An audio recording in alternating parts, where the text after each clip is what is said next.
guys, what's going on? Welcome to the show. This is Sports with Strawberry Ice. I'm your host, Jeff Trunapole, the Iceman. And as always, I'm bringing you sports from a West Side point of view right here in the great city of Cincinnati, Ohio, home of the Reds, who got swept by the Boozers, which was a very disappointing weekend. Anyway, if you found the show, do me a favor, hit that like and subscribe button, smash that thumbs up. I'm up to 1,240 subscribers. That is awesome. I appreciate every single one of you guys. And as always, we're doing super chats in the YouTube channel. So if you'd like to support what I'm doing and give me a super chat, I would greatly appreciate it. Now, this show and every show is brought to you by T Properties. T Properties, quality housing for quality people. Check out the website at www.tpropertiesllc.com for all your rental property management needs and your rental needs.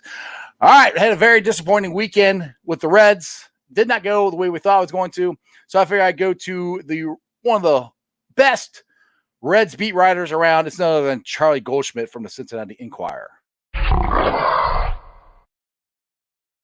Charlie, what's going on, buddy? How are you? I'm in a dark corner of Great American Ballpark right now, so I hope this works out, but it's good to see you. Yeah, good to see you too, buddy. Yeah, you're looking great. You're looking as clean cut as always, buddy. Oh, well.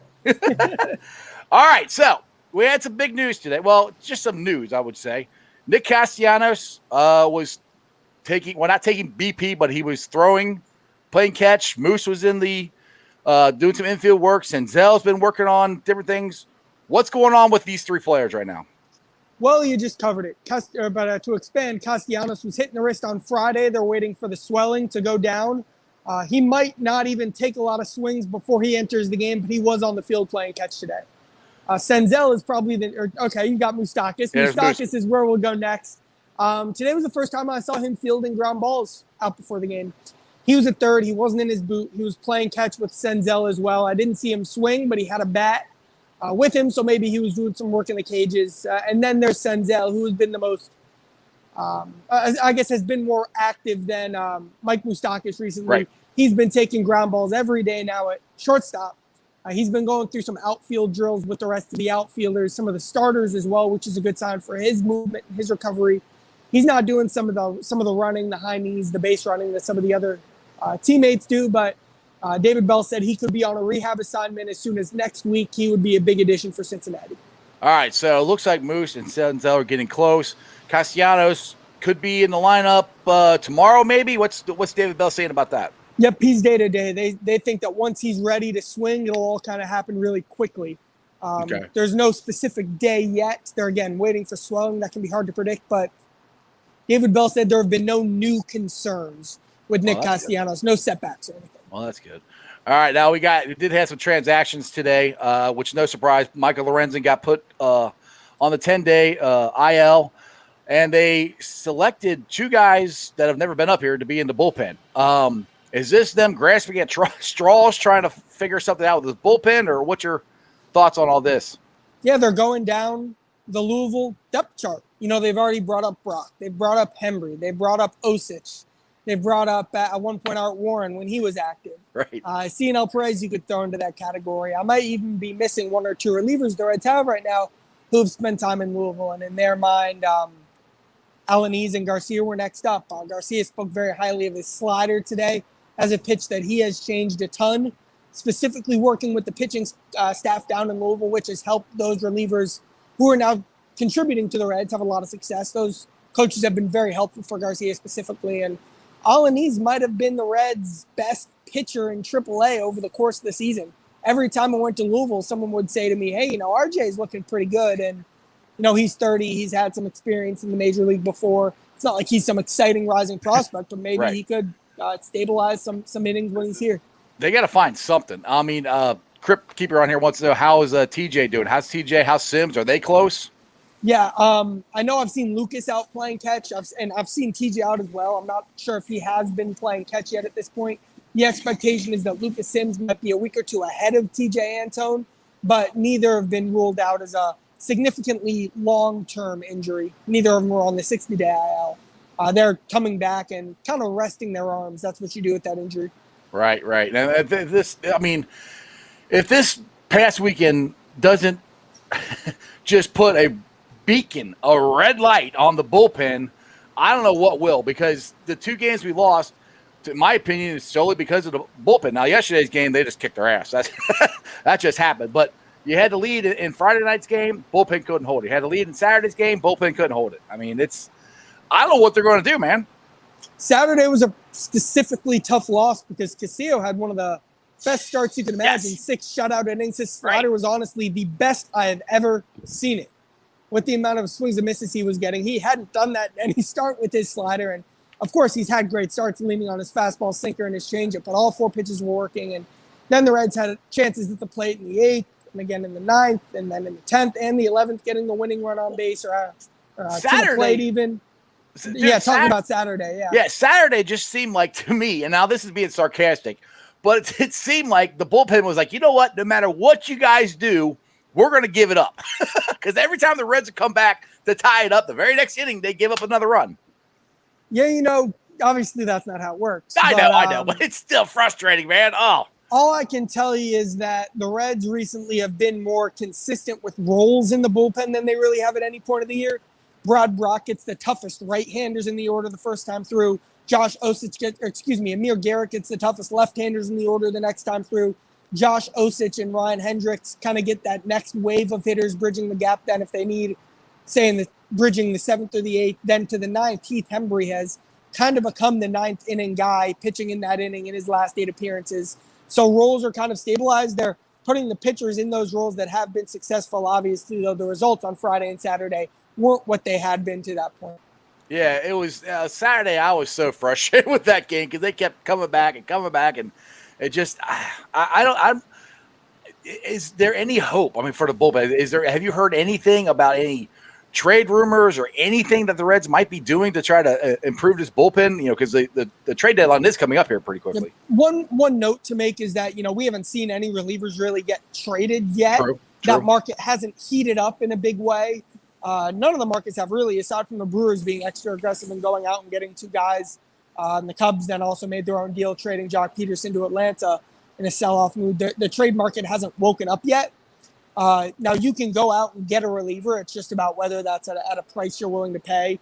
So it all depends on how the Reds view their prospects individually, how opposing teams view the Reds' prospects, and where they can line up on the right guy. Because relievers, every team has relievers, specifically late-game relievers as well, who have had success. It's about finding the right match, and we'll see if the right match ends up getting made. Yeah, I mean, we went into the All-Star break optimistic, like, all right, we're 4 games out. I'm saying on my show Friday, if we sweep this, we can be within 1. I didn't expect them to sweep us. Now we're back to 7 games out. So, but it's still within reach for the Reds because I can't remember. Lance McAllister tweeted this out, but I think a lot of the teams that the Reds are playing here in the second half are not winning teams. Am I correct on that? You are, and the other thing the Reds have going for them is, especially compared to the division, they really are the only team in the division that has starters who have consistently had this type of workload over their careers. The Brewers' top 3, Woodruff, Burns, Peralta, are pretty much about to or already have topped their season high in innings and have never gone this far before. Right. Of course, St. Louis's starting rotation is in shambles just with injuries. It's unfortunate. Yeah. But they're starting guys they're starting guys who would be middle of the rotation guys in Louisville, just based off how the Reds rotation is structured depth-wise. And the Cubs rotation has been their weakness the entire season.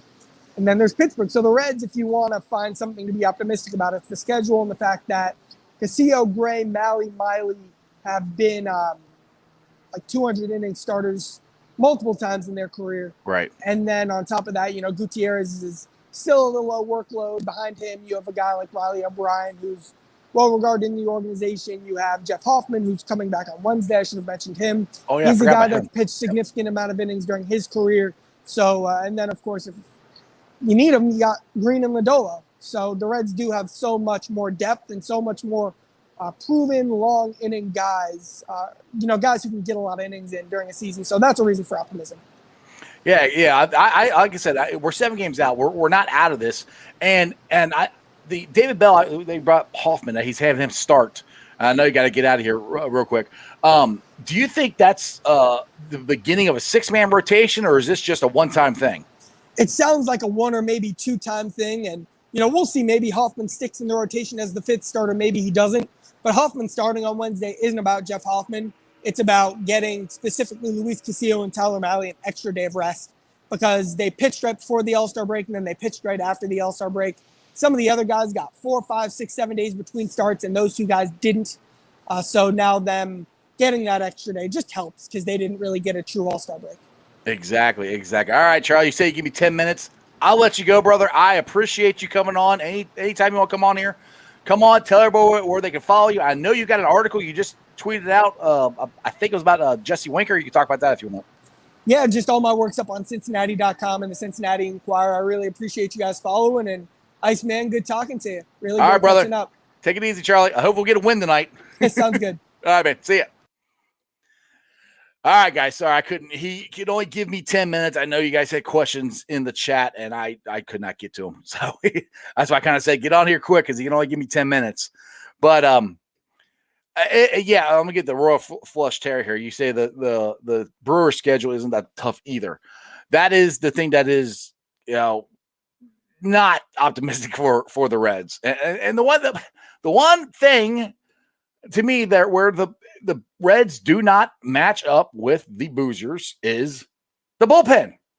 I mean, it's plain and simple. The first 2 games we could have won if we had I won't even say a lights out bullpen, a competent bullpen. And this bullpen drives me nuts because sometimes these guys can come in and they pitch really good. And other times they don't. I was just saying, I was like, maybe Armin Garrett is back. Nope. He blew up this weekend. It's just so frustrating.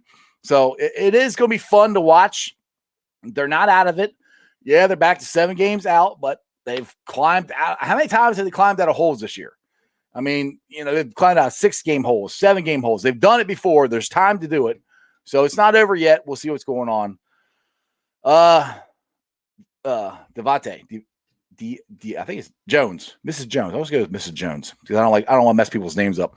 Are we going to sweep the Mets this week? And are we going to sweep St. Louis this weekend? I hope so. I think there's Mets are pretty good. Now, the good thing about the Mets this weekend is we don't have to face DeGrom. He is on the IL. So that's a good thing for us. Will we sweep them? I don't know. Their Mets are a good team. St. Louis is always hard for us to beat no matter what. Orange Arrow, what's up, buddy? And since Orange Arrow is on here, if you guys are into fantasy football, go to his Twitter page. You can join his fantasy football league. The proceeds are going to the Joe Burrow Hunger Relief Foundation. It's all pinned to the top of Arrow's Twitter page. So make sure you go check that out. And Arrow, how fired up has Elizabeth gotten you for this season? Dude, she's gotten me so fired up for the Bengals. And it's I can't wait. I mean, I got some stuff here. We'll get into that here since you brought that up, Errol. Because well, first of all, she announced the Jungle is going to be at full capacity, which is awesome. No restrictions, no nothing. We can go there, have fun, have a blast. It's going to be really, really cool. And then she wrote this today about the ruling the Jungle, how we want to have our fan base, be excited, enthusiastic. I mean, we got so many guys that are coming out of the woodworks to dress up and do different things. And the cool thing that she announced today also is this Thursday, they will be having a press conference to announce the first full inaugural class of the Ring of Honor. So I don't know what time Thursday. So just keep your heads up for Bengals. They're going to have the official Ring of Honor announcement, the first 4. I'm pretty sure it's going to be Ken Riley and Ken Anderson, along we know Paul Brown and Anthony Munoz. But I am excited as I can be for the Bengals. I can't wait. I mean, I was getting into some, I don't want to say Twitter word, just conversation right before the show started. And I kind of put this out there on Twitter, which I said, you can go on my Twitter and you can find it, where I said, what do you have more faith in? And I think it's pretty easy to say which one now. But the Reds bullpen or the Bengals offensive line? And I know everybody's going to say the Bengals offensive line, which I agree. I completely agree. And the reason for that is, yes, the Bengals could have done more on the offensive line. I agree. They could have done more. They could have went and got some Pro Bowlers. They could have drafted Penei Sewell. They could have done that. I still think they did enough to make this offensive line good. And I've said this on my show a million times. The Reds did absolutely nothing to improve this team whatsoever in the offseason last year. They actually retracted from the bullpen. We traded Iglesias. We did not re-sign Archie Bradley.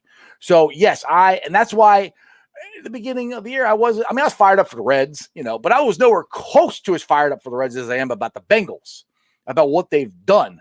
Because, yes, the Bengals, we don't know about the defense. We don't know if they can stop the run. We don't know if they get pressure on the quarterback.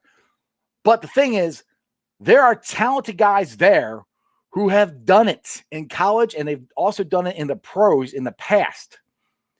And there's depth at both those positions. There's depth at the secondary. There's not as much depth in the offensive line, especially since we lost Adeniji. Hopefully they'll address that.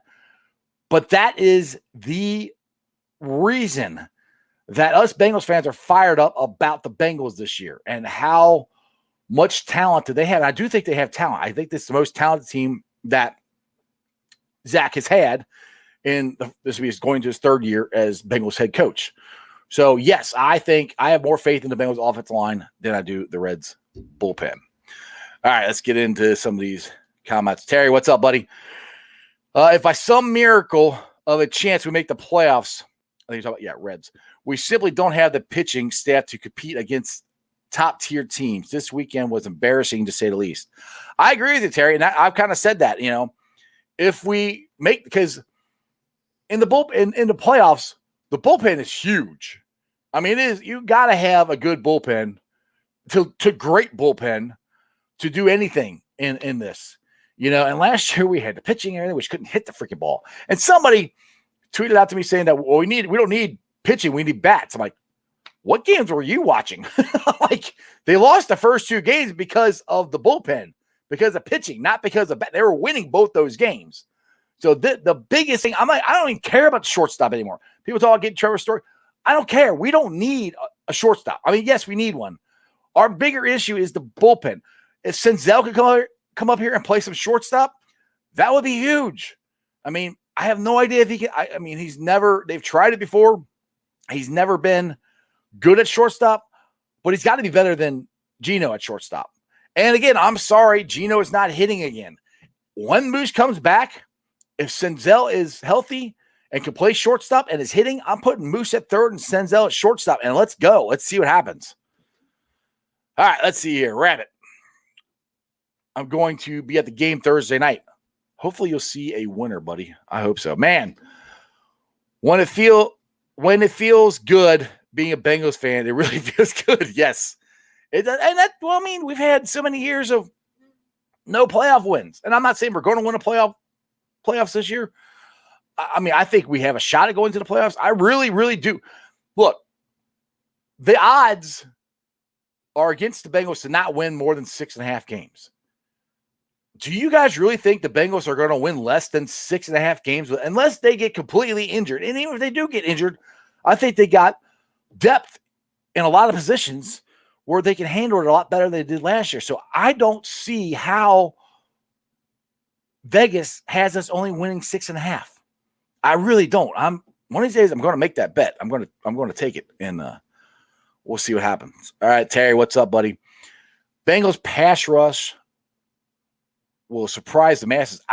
Terry, I'm with you on that. I think our pass rush and our run stopping is going to be a lot better because we have multiple guys. When the Bengals were going to 5 straight playoffs, we had multiple guys that could rush the passer. We had multiple guys that could stop the run. You need more than one guy, to do it. And we have it now. We have the talents. I mean, it's got to get proven on the field, obviously, but we have the talent. We didn't have this talent on the defense in, 5 years? I mean, it was historically one of the worst defenses in football. That's what Lou took over. So I've been hard on him here, but you got to try to give him some slack and give him some credit for what may happen. And I think he's got a good shot of actually doing it this year. And like I said, the players are bought in. And that is a huge, huge thing. Once the players buy in, you got to have the players buy in for any of this to work out. The players buy in, then they aren't going to question what you're asking them to do. Like, all right, then they'll just go do it, and they'll understand what the plan is, what they're supposed to do. So I do think we're going to get a pass rush. I do think we're going to stop the run. And if we can do it on defense, our offense is going to be awesome. And I know people talk about our offensive line, but I'm telling you, Quentin Spain, he is on a mission this year. I think that dude is going to have a phenomenal season. I really do. I just have a good feeling about the stuff I'm hearing from him, how he's been working, how he's out to prove everybody wrong. And that's what this team all has. They got a chip on their shoulder. Joe Burrow has had a massive chip on his shoulder for years, for not getting a start at Ohio State, having to go down to LSU and prove his way there. Now he's with the Bengals, and you don't want to go there. The Bengals are a terrible organization. They don't ever win, yada, yada, yada. He gets injured. You won't be back till November. Oh, yeah? He was back by OTAs. I mean, not full straight, but nobody thought he'd be there. That dude is out to prove you wrong every single chance he gets. And that rubs off on every single one of his teammates. That's one of the reasons I think we have a very good chance to surprise some people this year. All right, Crypt, what's up, buddy? Fired up for the Bengals and Bearcat football season this year. Can't wait, but let's go Reds. Exactly. I mean, the Bearcat football, and that's another one you can put a bet on to win. I think it's 10 games, 12 games. I can't remember what it was. But I'm nervous to do that. The only reason I'm nervous, it's hard to go undefeated one season. I don't care what conference you're in. That's hard to do. Hard to go undefeated for one season, let alone 2 seasons, let alone going to Notre Dame and going to Indiana and beating them at their home. If they do that,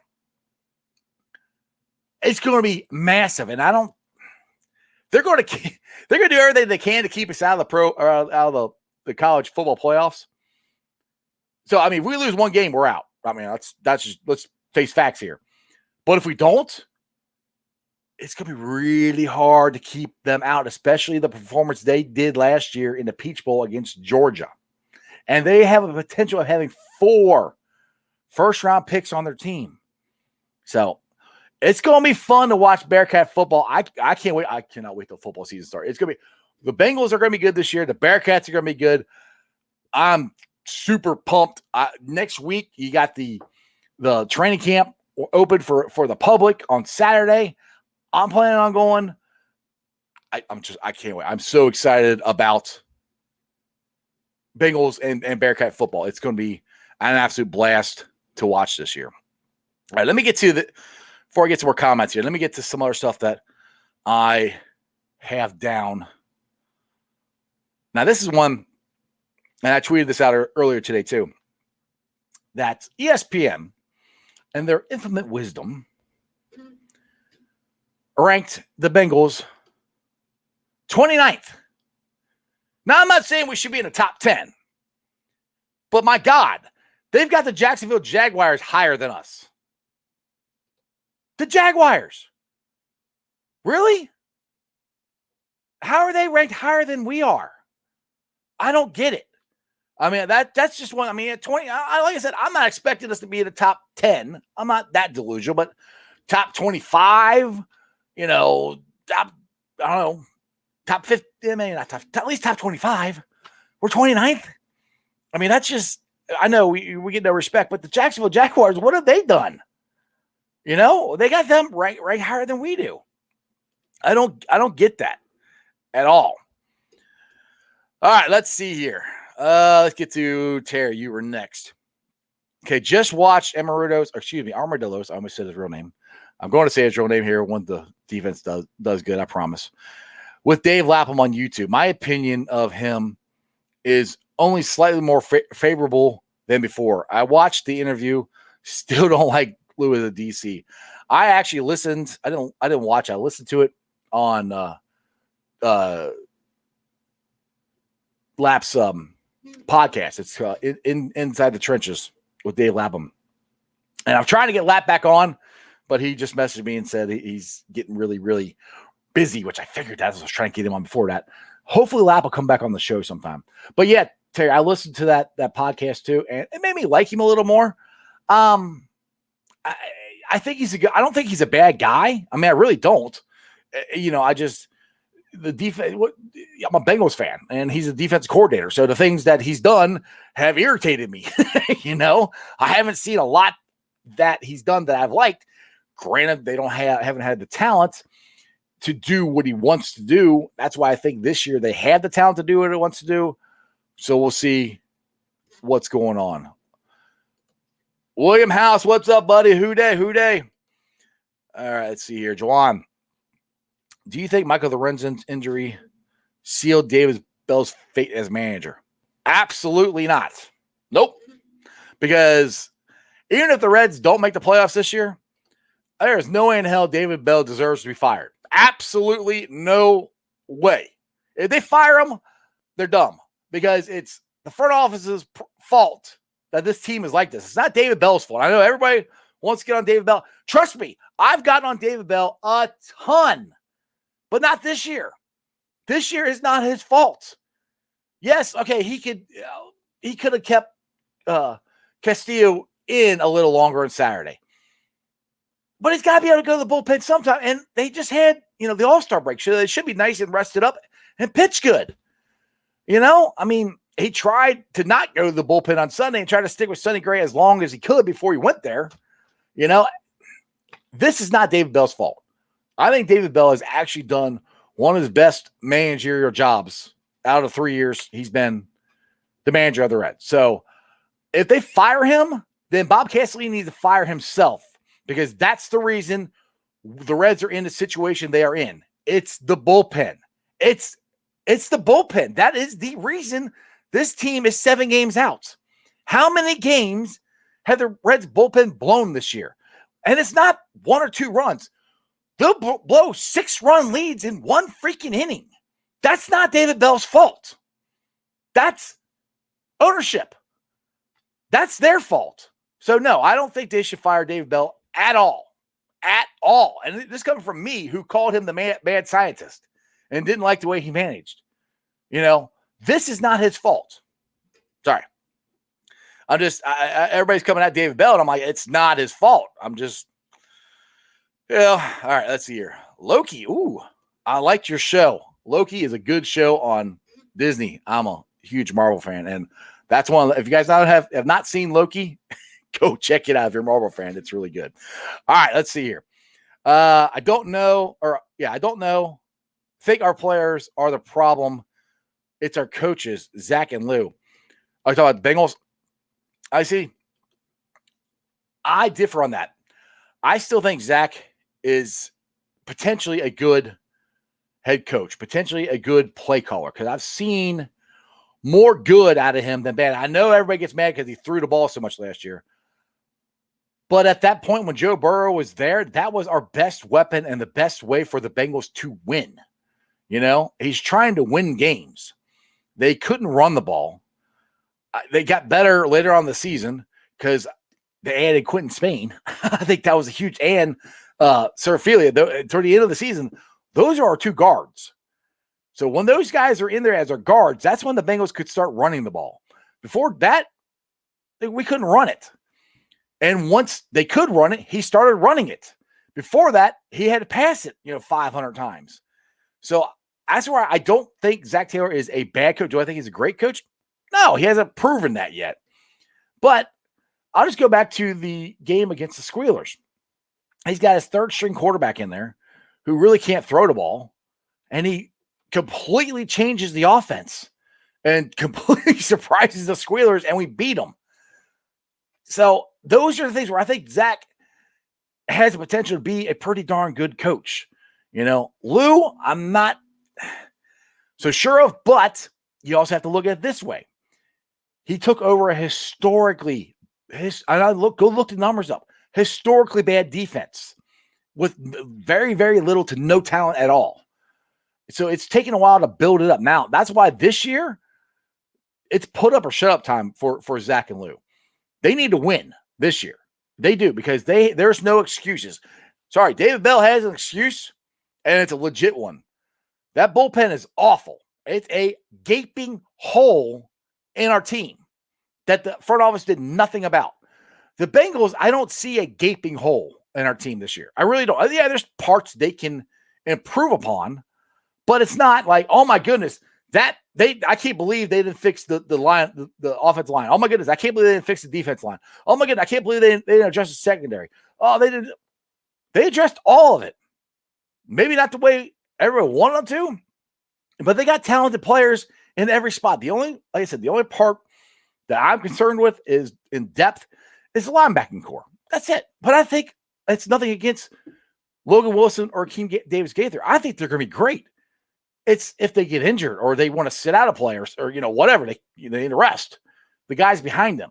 That's my concern over everything of the team, is the depth at the linebacking core. All right, let's see here. Rabbit, we will beat the Jags. Yeah, I think we will. I mean, I don't know how. I still don't understand how they're ranked higher than us. Matt, what's going on, buddy? Just got to the stream, so I don't know if you talked about this already, but what scores would you have given us for the ESPN Future Power Rankings? What's your opinion on the rankings? Yeah, I was just talking about the rankings. I'll pop it back up here again in case you missed it there. Ranked 29th. I'm upset because they have teams above us that I think we're better than. One big one is the Jacksonville Jaguars. I mean, honestly, I'm not thinking we should be, Matt, I'm not saying we should be in the top 5, top 10, but at least 25. At least put us there. I mean, I just don't understand why they put the Jaguars above us. What do they have that they think is better than the talent that the Bengals have going into this year? So, that's where I'm at on that. I mean, it's not terrible, but when you put teams that I'm like above us, that I'm like, there's no way they're better than us. Talent-wise, there's no way they're better than us. It's not doing your homework. It's just like the Boston writer who said Cincinnati is one of the worst tailgating places in football. Obviously, he's never been here. He said there's no place to tailgate. Have you seen Longworth Hall? Have you seen Bengal Jim's tailgate? Have you seen the Bengals Brigade? The Bengals Bob Squad? Have you seen? There are huge tailgating areas. So it's just them not doing enough homework, I think. If you're going to put this out on a national thing, you got to know what the hell you're talking about. And to put the Jacksonville Jaguars above us is silly, I think. All right, Foxy, what's up? Off subject. How do you feel about Cena coming back last night? I thought it was cool. I liked Cena coming back, but I wish they would have kept it on so I could see what the hell he said or did. It went off after that. So I love Cena, so I thought it was cool. Oh, we really mentioning John Cena comments. Yep. All right, Terry. Fans love blaming coaches, managers, but some point in time, the players have to execute. Sports fans have so much misguided anger. Everybody always wants to blame the manager or the coach. So, yeah, and that's where that was toward the comment of, is David Bell done? I'm like, I don't think so. I really legitimately don't see how they can fire him. He's got, like I said, he's got a massive gaping hole in his bullpen. He's had it all year. And the Reds have been in this all year. This was the best first half the Reds have had since 2014. That was a while ago. And he did it with like I said, a massive hole in your bullpen. I think he's managed his ass off. I really do. So, no, you don't blame David Bell for this. You blame the man upstairs who owns the team who said he didn't want to spend any money. And like I said, if he would have just kept Iglesias or would have kept Archie Bradley, both of them, that would at least helped. That would have been two guys that would at least helped.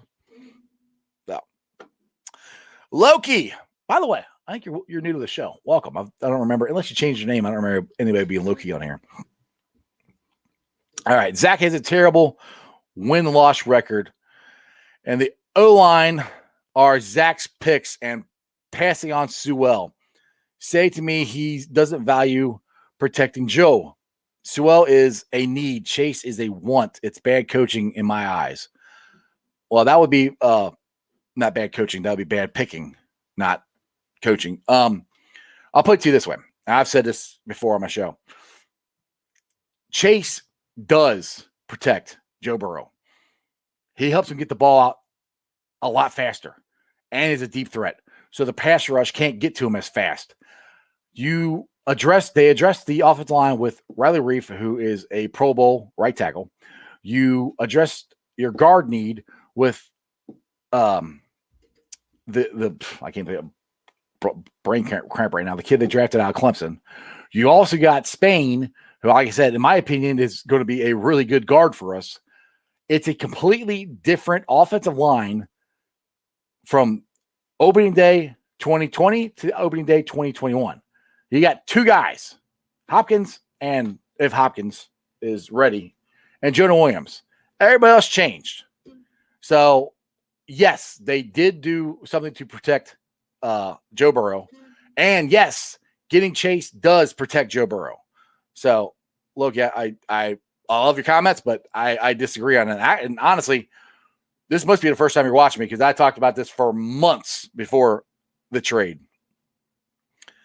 Rabbit. Did they have they had the Jets over us too. All right. They had the Jets over us. I'm like, how? That's my biggest thing. It's like, do you have teams over the Bengals that I know the Bengals are more talented on paper than they are? So, all right. Terry, what's up? The Bengals are attending Jordan Matthews' workout.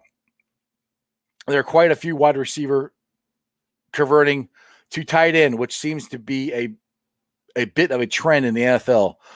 Hopefully it works for Matthews and the Bengals. We'll find out. I don't know if they are interested in signing him. I think CJ Zama is going to be a really good tight end for us.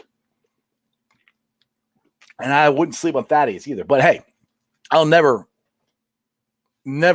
balk at adding depth at any position you can. So I will take it. All right. You guys are getting on Loki about the wrestling stuff. What is this? Foxy, what'd you say? Loki, don't hate us because we're wrestling fans. Sorry, Loki. Royal doesn't hate wrestling fans. What you got, Royal? Dear Loki, stop giving Sewell a godlike complex. This conversation is a dead end. We drafted Chase. Let's go. Yep. I hear. All right, Loki, what's up, buddy? I'm new here. Yes, I watched Anthony Kazinza's show. Love him. And found you that way. Ah, cool. Well, hey, Loki, I appreciate you coming on. I appreciate your comments. And Anthony Kazinza is a good dude. I've had him on my show a couple times. And, we can discuss it. I mean, like I said, we've discussed it a million times. But and like I said, my opinion is you don't need this. This is the reason I'll say this. You don't need 5 Pinay Souls. You don't. You need, put it this way, the 88 Super Bowl team, excuse me, had a really good offensive lineman. One of them was a first-round pick. That was Anthony Munoz. Yeah, now he's the greatest left tackle ever. But the rest of them weren't. And they all were really good. If Jonah Williams can live up to being the first-round pick and the anchor of this offensive line, which I think he can, and Hopkins comes back healthy, and Spain plays like I think he's going to play, and Reef plays like he's going to, I think we're going to be fine. I really do. That's what people get twisted, I think. You don't have to have an all-pro at every position in the offensive line. You just have to have 5 guys who are cohesive, working together, and can protect the quarterback and open up holes for the run. And I think they had those guys. And don't sleep on Frank Pollock. I think getting Frank Pollock is the biggest move for the Bengals in this offseason. I think he is a game changer for us. So that's another reason why I think our offensive line. And look, they just hired Frank Pollock and they made him the run coordinator. I'm pretty sure they value his opinion. And never heard one time of him standing on the table saying, we got to get Penei Sewell. We got to get him. Not one time. So if Frank Pollock is okay with the guys he has, then I'm okay with the guys he has. All right, let's see here. Rabbit says, welcome, Loki. Yep, welcome to the family, Loki. Like I said, I appreciate you coming on and check it out. I'm live every day at 5:30, Monday through Friday. Rabbit. All I say about Chase is when Joe freaking Burrow and Jamar Chase light it up this year, we will be very happy. Oh, yeah, exactly. So, yeah, they are the NFL Network is slating them as breakout players this year. So, yes, we're not getting a lot of pub for how good our team can be, but that's what I don't get. There are some people that are predicting that all three of the wide receivers can get 1,000 yards and Mixon can get 1,500. So if they do that, then how the hell are the Bengals ranked 29th? If our offense creates that much, there's no way we're going to be 8-8 or 9-7 or whatever. We're going to be 10-5, 11-6. If our offense is as good as we think it's going to be and the way it should be, it's going to be huge. And the thing is, you're like, well, they got to have the ball. True. But if they're scoring that much and they have that many yards, they're going to have the ball. So, all right, let's see here. Terry. Let's see here. Chase is working out with Brandon Marshall, which is pretty good. Yeah, Brandon Marshall was a very good wide receiver. So anything he can do to help Chase would be awesome. All right, Loki, everyone can disagree with me about Chase. Sewell, it's okay. I still love you guys. And I took to disagree because we are still agreeing on the important thing. We love the Bengals and we want them to win. Exactly, Loki. I mean, hey, what is sports talk? It's agreeing to disagree. You have arguments. Not everybody agrees on the same thing, which is fine. There's nothing wrong with it. It's okay to have difference of opinion around here. It doesn't mean we have to not like anybody because of that. That is perfectly fine. And that's the way it should work. If, somebody doesn't like your opinion about something, doesn't mean they don't like you. People don't like my opinion about stuff. They still watch me, and I appreciate them coming on. So I have no problem with people having differences of opinion. I might get passionate about it, like with David Bell, which I'm just passionate. I'm not mad. I'm just passionate where I'm just like, this isn't David Bell's fault. This is the ownership's fault. So, so I'm not mad. I just get passionate. Rabbit, he says, that's right, my friend. We bleed orange and black. Who freaking day? All right. If the stars align the right way, the Bengals could make it to the AFC Championship game. Terry, I really do. And here, Loki, if you're still there, I know all these other guys have seen my bold prediction. Is this it? Yes. So, Loki, you can see this is my bold prediction. I got us going 11-6. Yes, I have us losing to the Raiders, but I have us beating the Chiefs. And maybe you might want to flip-flop those. I don't know. But to me, the Bengals have a very good chance to get off to a good start. I mean, look, Minnesota and Chicago are no joke. Chicago's defense is unbelievable. Their quarterback situation is where I'm kind of like, I think we can beat them.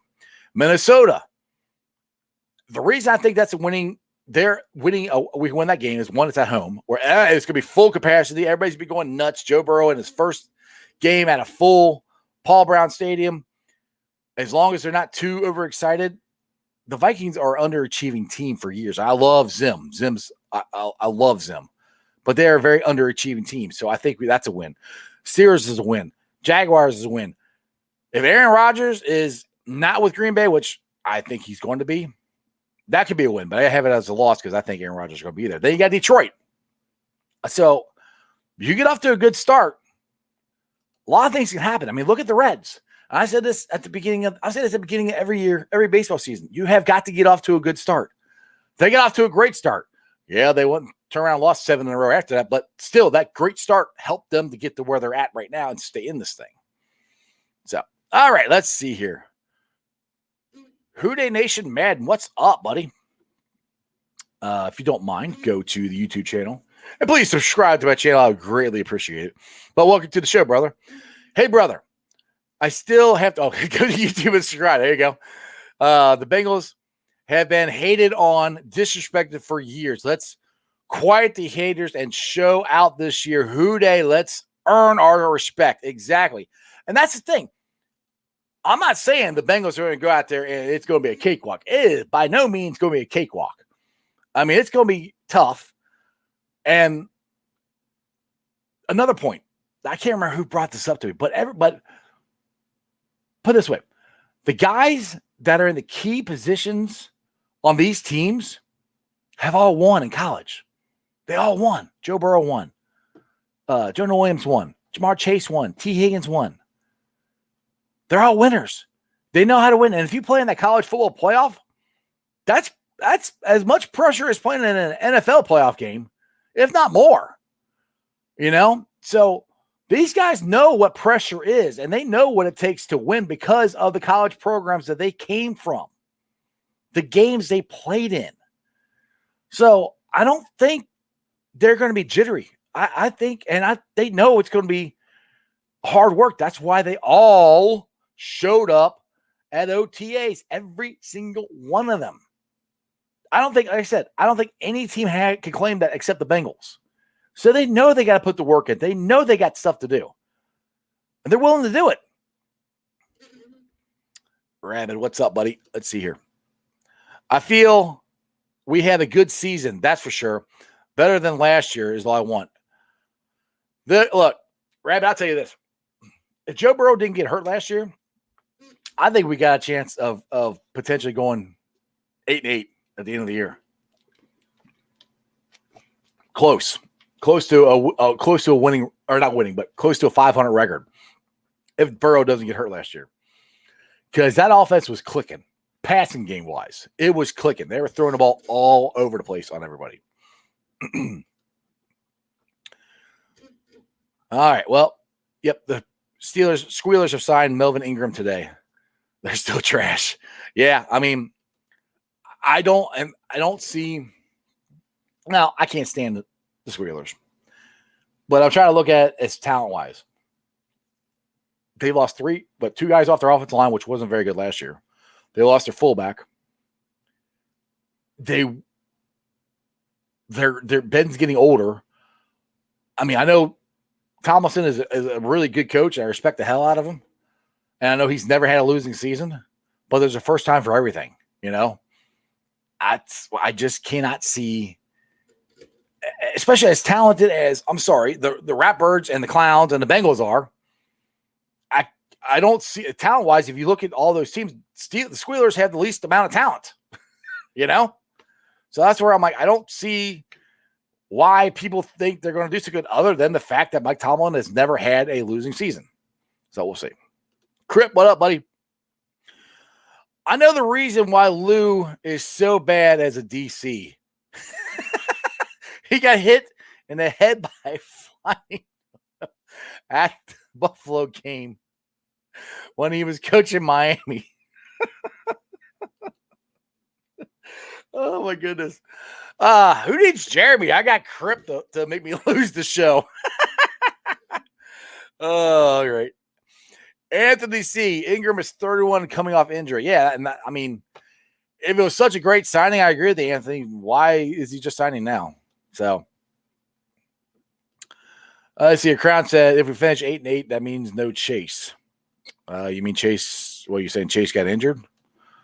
You know. I already read it, Crip. Sorry. He said, don't read it. I already read it. It's all good. I didn't say the one word. But anyway, let's see here. I got some more stuff. I got a lot of Bengal stuff today I've been trying to get to here. Now this was cool that we could watch the Bengals in prime time. The NFL Network will be broadcasting the Bengals versus the Washington football game, the football team. I had the date here.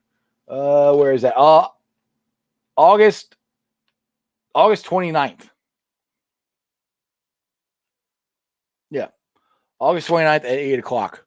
So we can watch them Hey, it's preseason football. I mean, dude, I'll take any kind of football right now. And to be honest, I'm so fired up and so ready. And that's why I'll put this back up there again.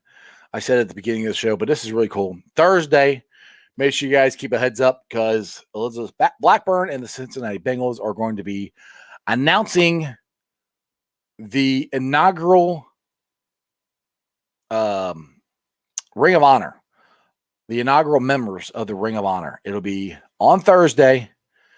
So we'll see who's all in. Like I said, if it's not Ken Riley, Ken Anderson, I'll be surprised, along with Paul Brown and the greatest left tackle in football history, Anthony Munoz. So we definitely got to keep an eye out for that. Okay, Loki, you're back. What's up? I want to send love to Elizabeth Blackburn's way. I've been a Bengals fan since 1986, and this is the first time I've ever seen anyone from the Bengals ownership show some real pride on the public spectrum. I agree with you. And somebody, I think Bengals captain or Bengals stormtrooper, or maybe it was Bengal Lorian, I don't remember. Somebody tweeted out, and I retweeted it, that I really wish Elizabeth Blackburn would have her own Twitter account. That would be kind of cool. So, us Bengals fans can show her love and show her how much we love what she's doing and repping the Bengals and getting it out there. Because for years, it seemed like the Bengals were cold and lethargic and didn't care about the fan base, didn't do anything. Well, Elizabeth Blackburn came here and has changed all that. So I really would like her to get a Twitter handle so we can talk to her. All right. Royal Flush Terry. Agree, Crown. If we finish 8-8, then we draft in the middle of the pack and we don't. Oh, yeah. Yeah, I agree with you on that. If we finish 8-8, yes. Now I've said this before, Terry and Crown, that it's a blessing in disguise. If Joe Burrow doesn't get hurt and they go 8-8, no, we don't get Chase. So I'm always trying to look at stuff, the optimistic point of view.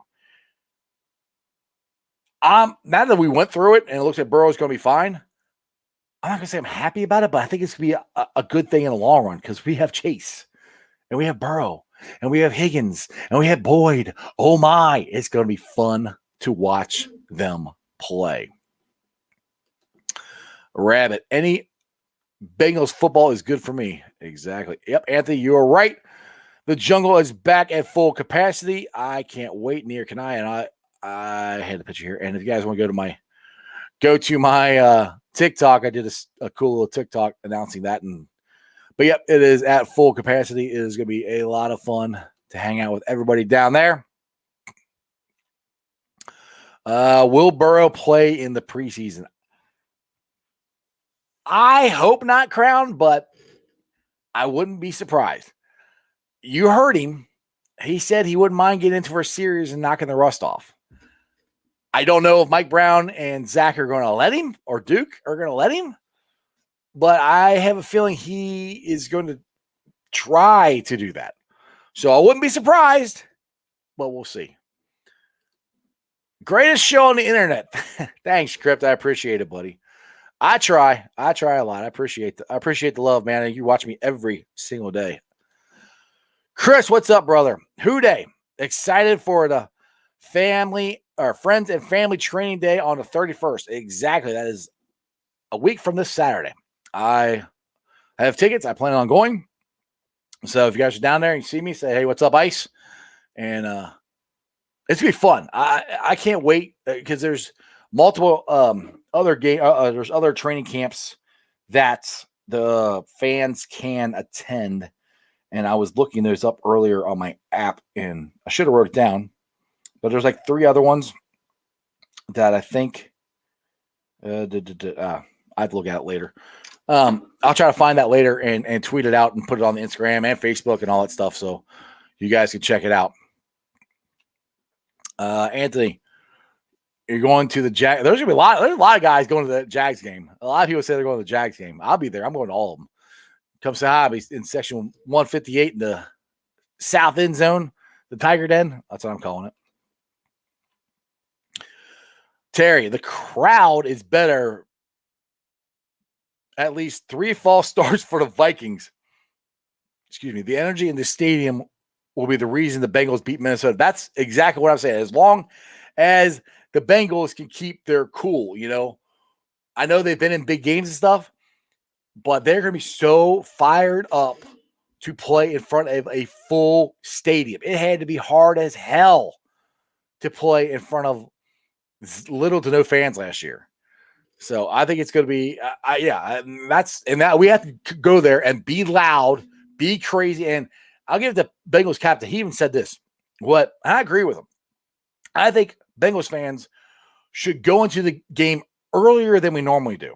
Let's get in there. Let's show these Bengals players how much we miss them, how much we support them, how much we got their back. I know we all want to go have fun, drink at the tailgate and everything. Do that.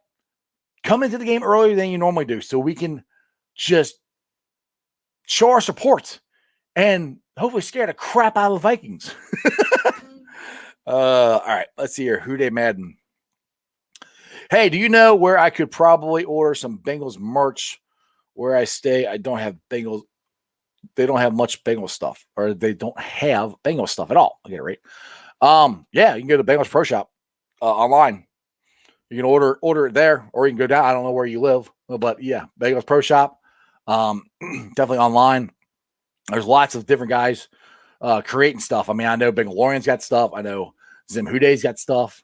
So there's lots of Bengals content on Twitter. You can follow and try to get stuff there, but definitely the Bengals Pro Shop would be a really good one to go check out.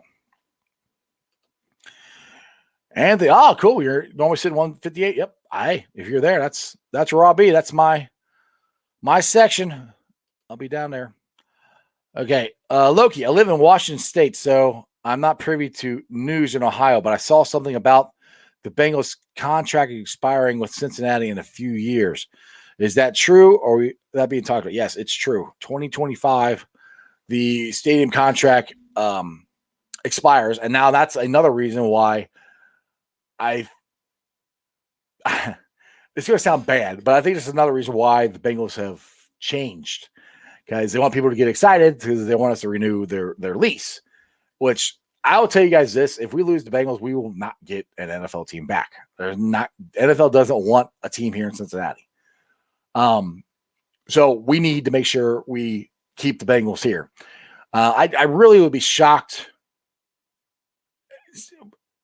with the momentum they have going right now if the Bengals can win a Super Bowl in the next 3 years, which I'm saying the next 3 years is the time frame to get it done, because that's when all the young guys are signed before we have to back the Brinks truck up and pay Joe Burrow.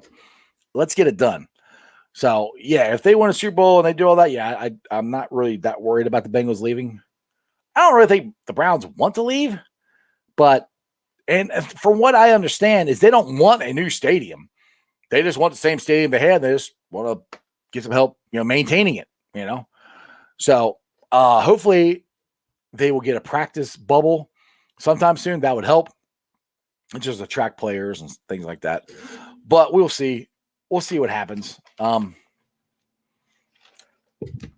very excited about the Bengals season. I'm still excited about the Reds. Like I said, we're 7 games out. We got to get back on the winning streak here. Hopefully the bullpen will step up. Maybe the front office will step up and we'll make a trade or something and get us back into this. But we'll see. Now, it's almost 6:30. Time for me to roll on out of here. But before I do, I'd like to give a shout out to the Facebook groups that let me live stream on their pages, and I appreciate every single one of them. Houday Nation, Bengals Nation, Bengals Houday Nation, Cincinnati Bengals The Jungle, Bearcat Country. Like I said, Bearcats are going to be fun this year in football. Watch out in basketball. I think we're going to be pretty competitive in basketball too. Ohio State Bucknuts, The Ice Bar, which is just a show page of mine I do. You can go in there, belly up to the bar, have some conversations, have some fun. And then you can follow me on all my social media platforms, all under Sports with Strawberry Ice. I'm on Facebook, Instagram, Twitter. Twitter handle is at Jeff A. Trenopole. Like I said, you can follow me on TikTok. That is at Iceman90, but you can find all of them under Sports with Strawberry Ice. I'll be pulling a sign off later on tonight, putting it on the podcast. I'm on BeanPod, Apple, iTunes, Spotify, pretty much wherever you get your podcast. Make sure you download the podcast. You like it. You tell your friends about it. Give me a 5-star review. I would greatly appreciate it. YouTubers, like I said, we are down a little bit on at 1,240 subscribers. I appreciate every single one of you guys. Let's try to get that rolling. Like I said, if I get to 10,000, which that's a ways away, I will be giving away a Bengals jersey or something of that nature. So tell your friends, tell your neighbors about Sports with Strawberry Ice. Make sure they like, subscribe, and share. If you're watching this on any of the other platforms, Facebook, Twitter, do me a favor, go to the YouTube channel. Click on Sports with Strawberry Ice. Click the button to subscribe. Hit the bell for notification. And every time I go live, you'll be notified. And other than that, as my man, which Loki, you're new to the show, I usually have sometimes, well, I haven't had him in a while. I have a co-host. He's busy at work. Football season's coming. His work will slow down. Jeremy, Dimebag, D's Nuts Dean. We'll be back someday. But as he would say, remember one thing and one thing only. And that is, you don't live in Cleveland. You live in Cincinnati. So act like it. Who Dey? Reds have got to get this win tonight. Big win. Has to happen. Get back on the horse and let's go. And other than that, that's just sports, baby. See ya!